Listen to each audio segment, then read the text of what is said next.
So it's possible and stuff for you to get, the woman that you want. But the first thing when you're doing this, you really need to think about what you want to do with these women. If it's a one night stand or whatever, you really have to, because there are a lot of women out there now, and I'm sure there's a lot of women worldwide that will just jump in bed for one night, bam, and that'll be it, but then there's some that don't make you want to wait, because they already know if they want you and stuff. But anyway, I went over time, so that means I got to go and do this for another few minutes. Okay, anyway, let's see. Another thing about going straight at them, straight at them is you can come straight at them in any kind of form that you think you want to project and stuff like that. But it's very, very, very, very. I wonder if I'm supposed to turn on this stream. Oh man, I must have missed it. But it's very. How can I say it? It's very sensitive and stuff. I mean, like one day I was in LA and these two sisters was on Sepulveda Boulevard right before Fox Hill Mall. They were stranded and they didn't have any gas. So when I drove by, I didn't know what was going on, but then I had no gas and they said, "Hey, brother, come and help us," So I turned around and I stopped, and it could have been a setup. But when I was in LA, I wasn't scared of nothing. And I've been to all these hoods and Nickerson Gardens, and I had no one ever bothered me and stuff. Maybe because I looked African, I didn't look black. I don't know. But I pulled over, ran across the street. What's going on? Oh, our car ran out of gas and da-da-da-da-da.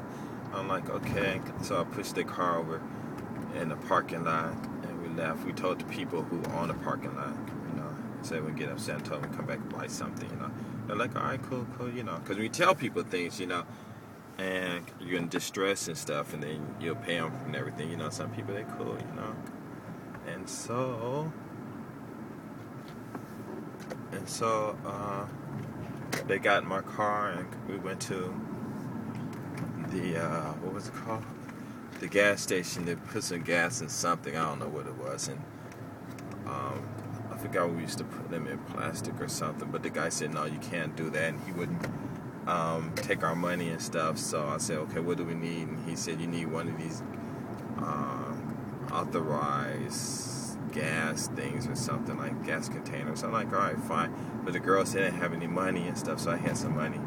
So I went to the bank and took some money out, and then bought the thing, got some gas, because he was really surprised, because I didn't get upset, because the one of the sisters, and that was a trip, because you had like two sisters, man, that's what they're talking about, picking on girls. But anyway, this has a meaning, okay? Ready? So one sister started crying, and she was like really sad and stuff. And I was like, why are you crying? And she said, because I can't believe he just wouldn't help us. But she was the kind of sister that had one of those bad attitudes, those quote-unquote bad attitudes. In other words, she was strong. So in other words, she probably did have a man and everything. He could have been pushing over, you know what I'm saying? Because he probably could have been a stronger person to her, whatever. But she wasn't the type of woman that a weak-minded guy can handle. But her friend seemed like one of them girls that was kind of loose. Not loose, but you know what I'm saying? That anyone can get, And you walk up, yo, baby, what's going on? She's like, ha, ha, ha, And she seemed like one of those. But when the problem happened, the one that seemed like she was kind of like loose, she became very mature in the situation. And the other one that seemed so tough became really immature. Not immature, but she couldn't handle the situation. So we got the gas. We was in my car. I'm going back. And I told them, I asked where they live. And they live way out in South Central somewhere and stuff, And I was like, wow, what you doing over here? And like, oh, we're just driving around and stuff like that. I'm like, oh, how'd you run the gas? Oh, I wasn't paying attention and da-da-da-da. I'm like, all right. So, so while she was crying, she had stopped crying. I said, what you need to do is when you ask for someone's help and they don't cry. Don't ever cry. There's no reason to cry. And if you do cry, don't cry in front of her. You know, don't ever do that. And she said, but I just can't help it. I said, don't. You know, she said, I can't believe you like that. And I said, well, you know, he's Mexican and stuff. You know, blacks and Mexicans, a lot of us, they really don't get along, you know. But, you know, he was just being a jerk, you know. But then again, he was doing his job. And that's what I said, you know, if the law says he can't do it, then, you know, it's okay. Why would you get upset about that? You know, it's nothing to cry over. Even though he was doing his job, but his attitude was real bad, too, a little bit. But, you know, she's like, well, I can't believe you didn't get upset. And I'm like, I mean, I was a little angry and stuff, but what am I going to do? I'm not going to argue at him or yell at him or say he's wrong, because he's right, you know. And only thing is he's adding his attitude in it, but, you know, you can ignore that. And so then the other girl, she was like, yeah, you're right, you know, shouldn't get upset and fuck him and blah, blah, blah. And I said, yeah, I mean, I wouldn't, you don't have to necessarily go that far. But still, you know, just do your thing, you know, hey, you know, don't worry about it, you know, because you never know. When people tell you to do something correct, then it's no telling how many accidents or bad situations that you've avoided, you know, by doing things correctly and stuff. So it was cool. So I took in their car, put the gas in. I told them to keep the container in case if they run out of gas again and they started laughing. I think it cost like, I don't know how much it cost, like anywhere from $5 to $20. I think it was closer to 20 or something like that.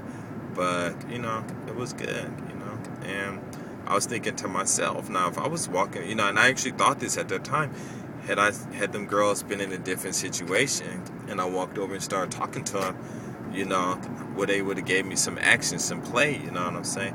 Maybe the one that I thought was weak probably would have, but her friend definitely probably wouldn't have. But when they're in distress, their roles changed, you know, and it was just really interesting. So what I'm saying is, when you talk to a sister and stuff, you know, you never know what they've been through to give them their disposition and stuff that they have. And some women just do it for their own protection, you know, or whatever reason. That's fine, because like I got one subscriber who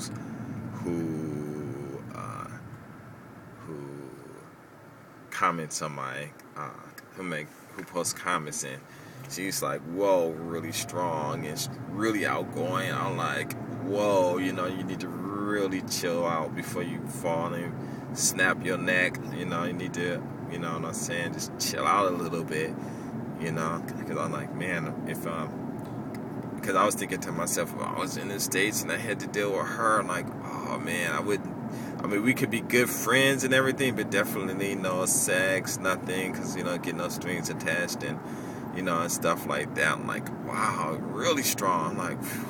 And it's been a while since I've met women like that. But when I was in the States, I met women like that, but I always kept my distance. I was like, okay, and I'm like, whoa, this is like way too much for me. You know what I'm saying? But not because I'm weak or I couldn't handle it. It's just I just prefer peace. That's all. You know. But it was all cool and stuff. You know. But yeah, she was a little scary, on the scary side. You know what I'm saying? But I wouldn't say on the scary side, but you know what I mean by scary. Not scared like in fear, but like whoa. You know. But yeah, when you walk and talk to them, you know. Even the strong, but I will say something though. The strong ones are fun to talk to. I like talking to them.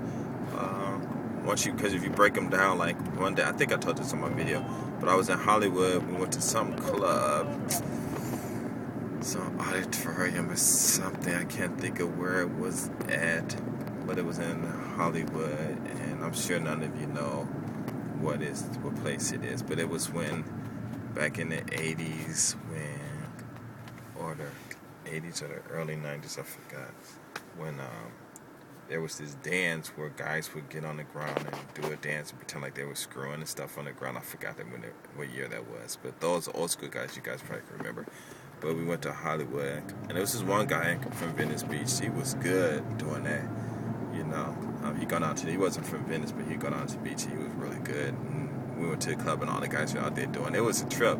But anyway, we went outside, and me and my friend Daryl.